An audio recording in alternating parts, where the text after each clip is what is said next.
Bom dia, nono ano A. Espero que vocês estejam bem. Eu estou bem, né? E com muita saudade de vocês. Eu acredito que vocês também devem estar com saudade da escola. Quero dizer que, olha, é um desafio esse negócio de trabalhar em casa. Está sendo para mim bastante desafiador. Quando eu digo desafiador é porque eu não quero usar a palavra difícil, mas realmente está sendo muito desafiador conciliar todas as atividades domésticas, todas as obrigações domésticas, o cuidado da casa, o cuidado da filha, né, e tudo que cerca aqui essa vida doméstica com os trabalhos escolares.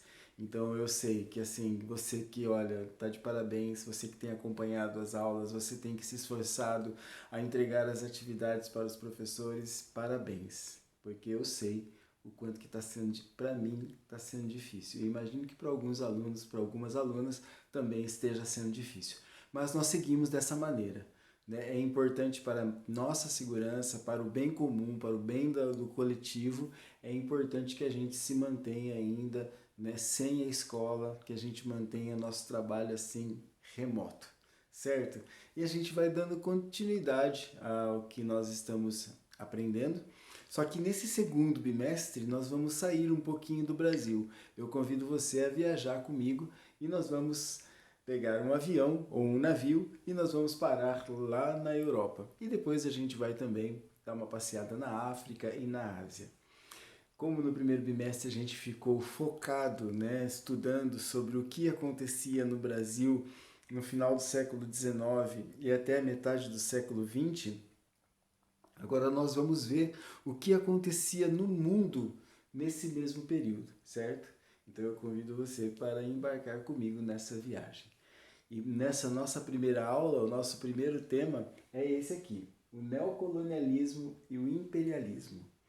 Bom, nesse segundo bimestre, nós vamos estudar dois acontecimentos trágicos e muito importantes que aconteceram no século XX, que foi a Primeira Guerra Mundial e a Segunda Guerra Mundial, e os desdobramentos desses conflitos, certo? Mas para a gente estudar, por exemplo, a Primeira Guerra Mundial, que aconteceu em 1914, nós não podemos entendê-la se a gente não retroceder um pouquinho no tempo. E é por isso então que a gente vai voltar agora para a segunda metade do século XIX. Tá? Então, século XIX, de 1801 a 1900, a segunda metade a partir de 1850.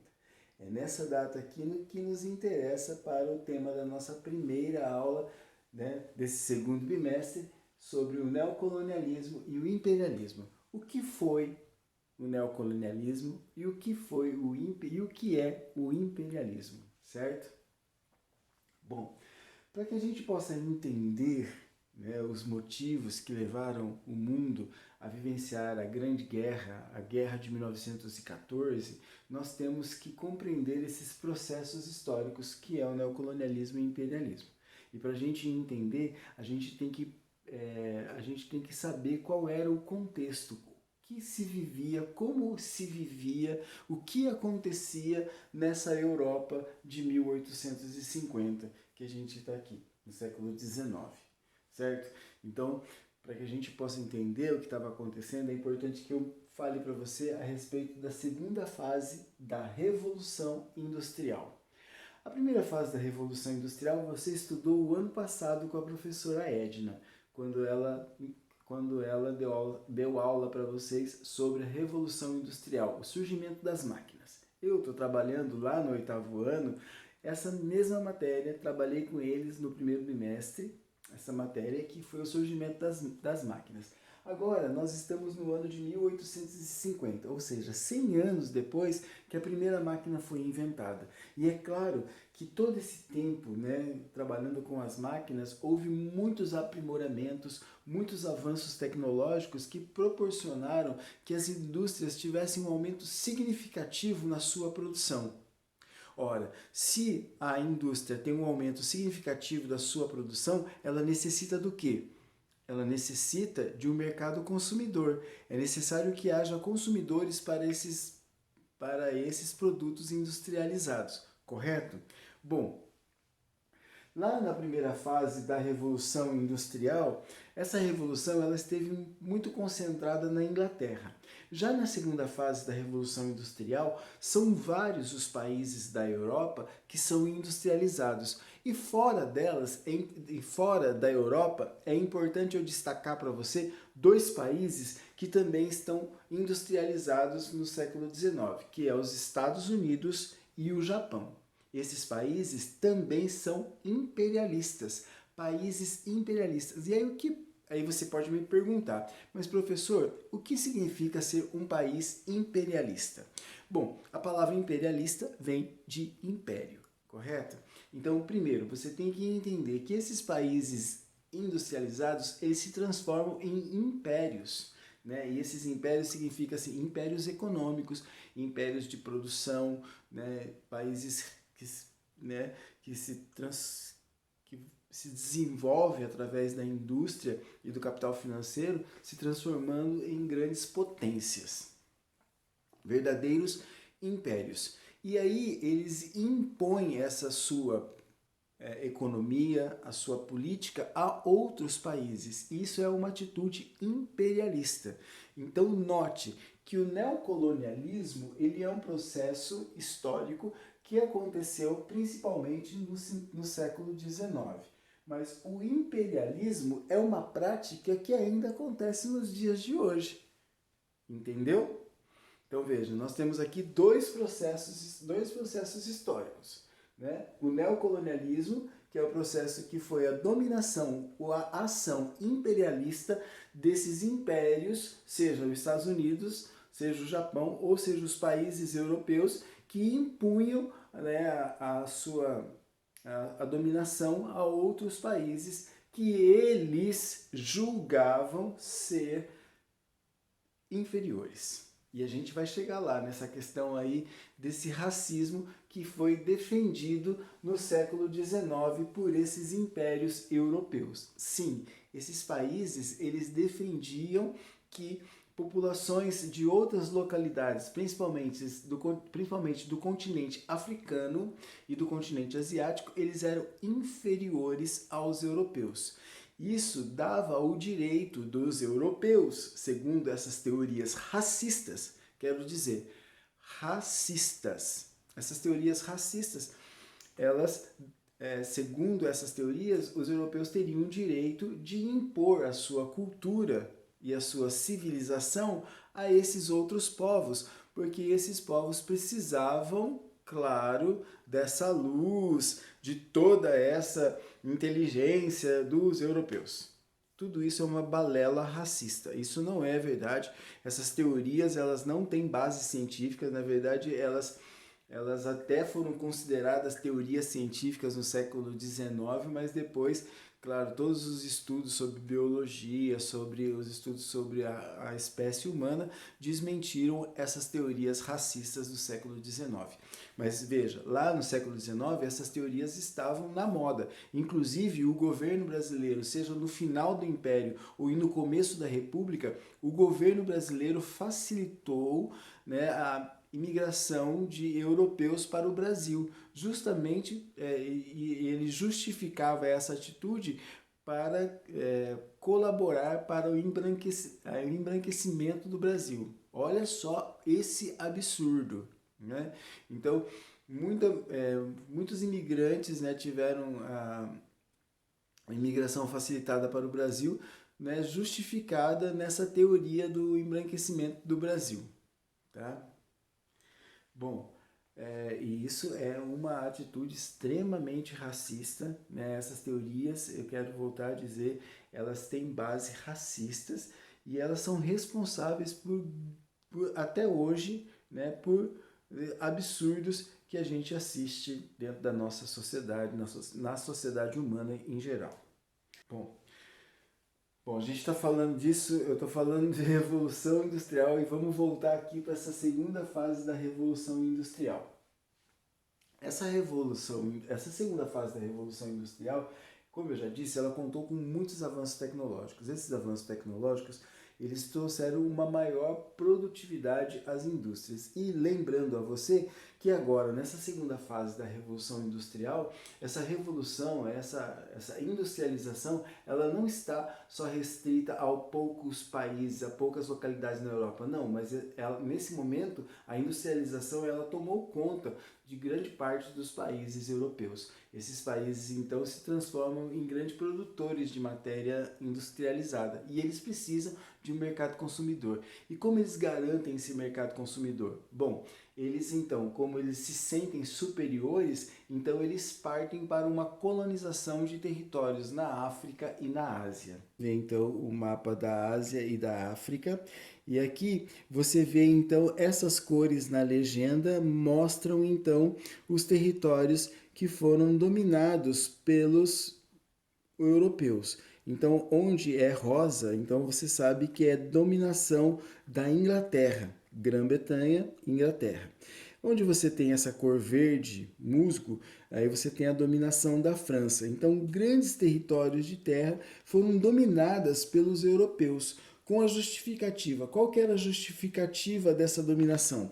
Bom, os europeus justificavam essa dominação dizendo que eles eram superiores e que era um dever do homem branco europeu levar a cultura, levar a ciência, levar a modernização, levar a industrialização a esses povos que eles viam como atrasados.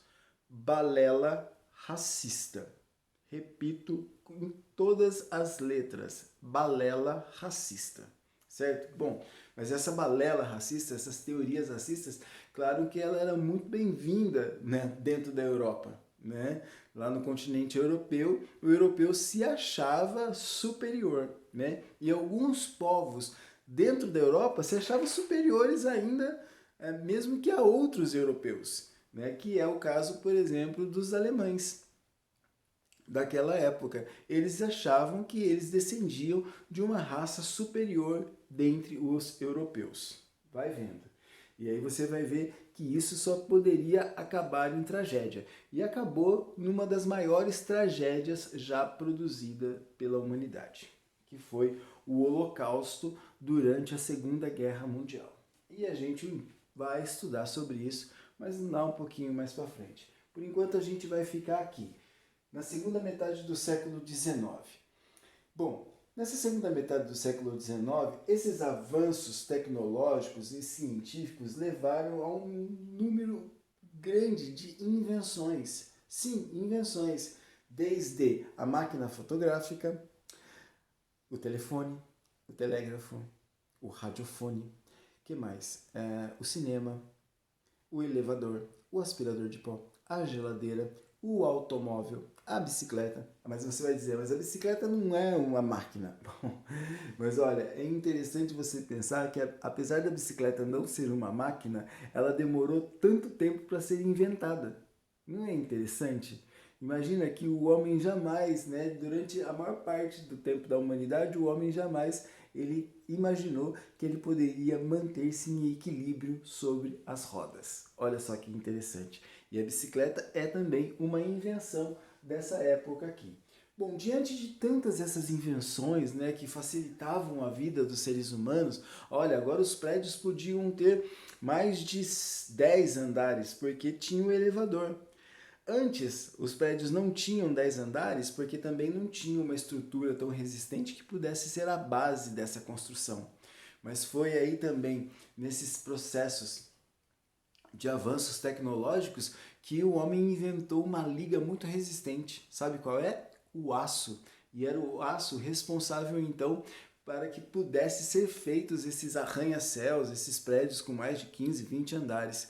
Bom, mas esses prédios de 20, 15 andares não adiantaria de nada se não fosse o elevador, que também foi uma invenção dessa época. E essa invenção do elevador, da geladeira, do aspirador de pó, esses eletrodomésticos que começaram a ser inventados, eles só foram possíveis porque se inventou uma coisa muito importante que vai marcar a revolução, a segunda fase da Revolução Industrial. Sabe o que é? A eletricidade. Então, a descoberta da eletricidade, né, como matéria, como matriz energética, melhor dizendo, ela foi muito importante para essas novas invenções. E mais tarde, um pouco mais tarde ainda, durante a segunda fase da Revolução Industrial, se descobre uma outra matriz energética que é o petróleo. Bom, e aí você tem o quê? Você tem a possibilidade de se fazer um motor pequeno, um motor de combustão, que é colocado na frente de uma carruagem. E aí você tem o automóvel. Bom, eram muitas as inovações tecnológicas, mas os avanços científicos também eram muito importantes. Foi nessa época que se descobriu uma série de curas para várias doenças. Né? Inclusive, não só remédios, mas também se descobriu uma maneira de se proteger contra algumas doenças, que é o caso das vacinas. Então foi nessa época que essa população dos países europeus, esses impérios europeus, desfrutavam, claro, de uma boa vida. E essa boa vida fazia com que esses povos acreditassem que eles estavam vivendo uma bela época. E por isso, esse final do século XIX, né, e o começo do século XX ficou conhecido entre os europeus como a Belle Époque. Belle Époque é uma palavra em francês que significa justamente o que você já deve ter imaginado aí, bela época. Muito bem. Bom, seguindo aqui, é claro que essa bela época, ela era uma bela época para os europeus. É claro que para os habitantes dessas regiões que eram dominados por esses impérios europeus, essas populações não viviam uma bela época. Claro que não. Populações eram dominadas, populações eram semi-escravizadas e essas populações eram obrigadas a comprar, a adquirir esses bens industrializados que eram produzidos nesses países industriais. E esses países europeus ainda tinham um outro benefício, porque eles retiravam desses territórios ocupados a riqueza natural desses territórios. Então, ferro, o alumínio, jazidas, pedras preciosas, minerais preciosos, enfim, tudo isso era transportado, toda essa riqueza era transportada para onde? Era transportada para esses impérios europeus. Então aqui, opa, tá de ponta cabeça, vamos aqui colocar aqui esses impérios europeus. Então aí vocês têm aí o mapa da Europa, né? Então França, Itália, Reino Unido, que representa aí a Inglaterra, vamos dizer assim, não é bem isso, viu? Uma hora a gente explica melhor essa história. A Alemanha, o Império Austro-Húngaro, enfim, esses países eram os países imperialistas. Nesses países que desfrutavam da riqueza que era retirada da África, retirada da Ásia, claro que essas populações viviam uma bela época. E ó, nem vou dizer, e claro, não vou dizer para você que nem era todo mundo, né, dentro da Europa, nem era todo europeu que vivia essa boa vida. E inclusive foi no século XIX que a Europa mandou muitos europeus para fora do continente, principalmente os mais pobres. Esses mais pobres, eles viam alguma oportunidade nesses países, principalmente nesses países que eram colonizados por seus respectivos países. Né? Então teve muito francês que foi morar nas colônias francesas na África. E é claro, esses franceses que optavam em morar nessas colônias, eles tinham algumas garantias e eles tinham alguns privilégios diante da massa empobrecida que vivia naqueles países, naqueles territórios, naquelas nações. Eu vou mostrar aqui para você. Você tem aqui o mapa da África. Esse aqui é o mapa da África antes do colonialismo. Então você está vendo aqui antes do colonialismo. Então antes do colonialismo a África era dividida dessa maneira aqui. Cada território desse que você vê era uma nação, um reino ou nações tribais, né? E depois que os europeus invadiram o continente africano, a África ficou assim. E aí você vê na legenda as cores, né, dos países que dominavam essas grandes extensões de terra. E aí você me pergunta, mas isso é uma grande... Aí você pode me dizer, isso é uma grande sacanagem, professor. Sim, uma tremenda sacanagem. Tudo que você hoje escuta nos telejornais a respeito da pobreza da África, a respeito das guerras civis na África, de toda a miséria que que assola grande parte da população africana se deve justamente a esse processo do neocolonialismo e do imperialismo. Tá bom? Bom, continuando aqui a nossa aula, nós paramos aqui então nesses avanços tecnológicos e científicos. Eu já disse para vocês que esses avanços trouxeram muita comodidade para os povos, né, para vamos dizer, para as pessoas, para os europeus. Bom, mas essas invenções eram só coisas boas? Aí eu vou dizer para você que não eram só coisas boas. Junto com o elevador, com o automóvel, junto com o telégrafo, com o telefone, com o radiofone, junto com essas coisas também estavam sendo inventadas a dinamite, explosivos, estavam sendo inventados gases tóxicos, estava sendo inventada a metralhadora, estava sendo inventado o tanque de guerra, estava sendo inventado o submarino, tudo isso ao mesmo tempo. Mas por quê? As pessoas não viviam uma vida boa? Sim, as pessoas na Europa viviam uma vida boa, mas acontece que os países europeus começaram a disputar entre si esses territórios. Começaram a disputar entre si esses territórios. E aqui na minha mão eu tenho uma charge que foi publicada, né, em 1898.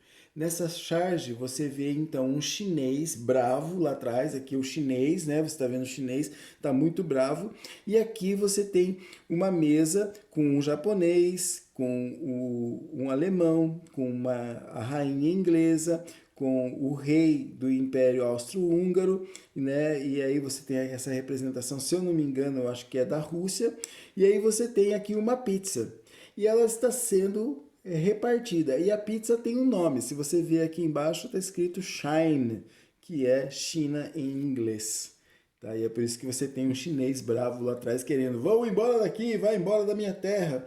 Então, essas disputas territoriais começaram a causar grandes tensões entre os países europeus, esses impérios europeus. Então havia essa necessidade desse mercado consumidor. Os países europeus precisavam do mercado consumidor. Eles fabricavam muitos materiais industriais e se eles dependessem da população do seu próprio país para dar conta de consumir toda essa produção, eles iam estar vestindo roupa do tecido feito ainda lá em 1870 na Inglaterra. Então é por isso que eles precisavam ocupar territórios no mundo. Por isso que eles então lançaram mão dessa estratégia. É claro que eles não precisavam e é claro que eles não tinham o direito de fazer isso, mas fizeram.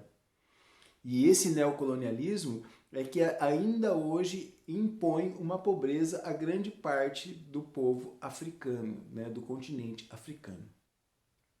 Bom, minha gente, continuando, então eu quero dizer que essas tensões por disputas territoriais, eu vou pegar novamente aqui o mapa. Esse mapa aqui vai deixar bem claro para você. Olha,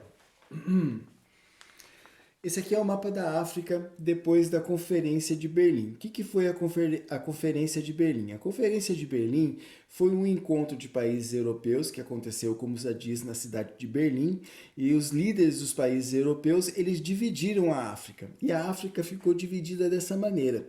E aí você vê que alguns países têm maiores possessões de terra, e outros têm menos. E aí são vários os fatores que vão levar a isso.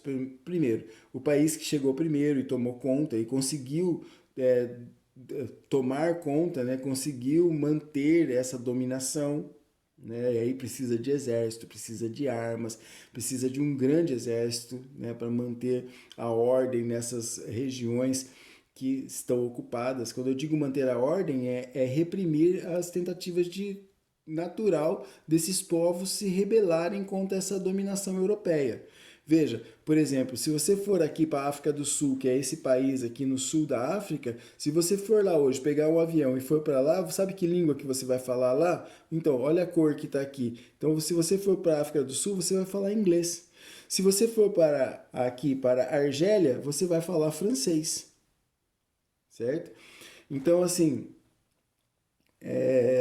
esses povos dominavam esse continente e impunham a sua cultura. E tudo isso com uma justificativa. Qual era a justificativa? A justificativa daquele racismo que dizia que os povos os povos europeus, eles eram superiores, né? E bom, como eu estava dizendo, vou mostrar novamente aqui, alguns países, olha a Alemanha. A Alemanha, ela tem poucas possessões de terra aqui na África. Você acha que a Alemanha estava contente com isso? Claro que não. A Alemanha perguntava, mas por que eu tenho tão pouco? Por que a França tem tanto? Por que a Inglaterra tem tanto e eu tenho tão pouco? Então essa divisão, essa partilha, né, desses territórios, alguns países se sentiram insatisfeitos, né? E começaram a pressionar os outros países, começaram então a criar disputas territoriais para aumentar essas possessões. Bom, então você começa a ter pistas por que aconteceu a Primeira Guerra Mundial. Né? Aí eu estou já te dando pistas quais foram os motivos que levaram então a essa desarmonia. A Primeira Guerra Mundial, ela começa na Europa. É por conta dos países europeus, a disputa dos países europeus por esses territórios, por matéria-prima desses territórios, para a manutenção do mercado consumidor desses territórios, nesse movimento imperialista é que acontece que essas disputas vão levar à Primeira Guerra Mundial. Bom, essas disputas, primeiramente, antes da guerra, ela leva à corrida armamentista. Bom, essa corrida, já está aí o nome, né? Corrida armamentista, os países europeus eles começam então a se utilizar da própria indústria para se armar, criar armas, inclusive, né? Nessa época foram inventadas muitas armas. Como eu já disse para você, junto com o telefone estava sendo inventada a metralhadora, junto com o telégrafo estava sendo inventada a dinamite e por aí vai, né? Dentro dessa corrida armamentista. Esse momento, que também é a Belle Époque, também ficou conhecida como paz armada. Os países estavam em paz, não havia guerra, mas havia uma preocupação cada vez maior dos países em aumentar os seus exércitos, em aumentar a sua potência bélica. Bélica é a sua potência de armas, ok? Podemos continuar? Continuamos.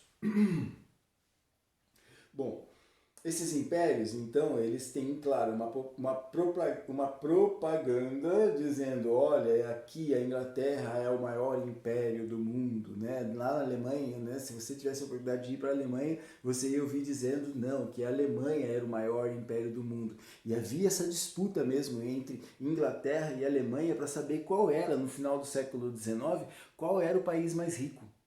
A Alemanha, ela teve uma industrialização tardia, né? Veja, a Inglaterra foi a primeira a se industrializar, a primeira potência industrial, mas a Alemanha teve uma industrialização tardia, mas é uma industrialização muito tecnológica para a época.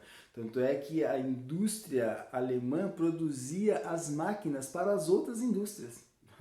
Você acha que isso era pouco rentável? Não, era muito rentável.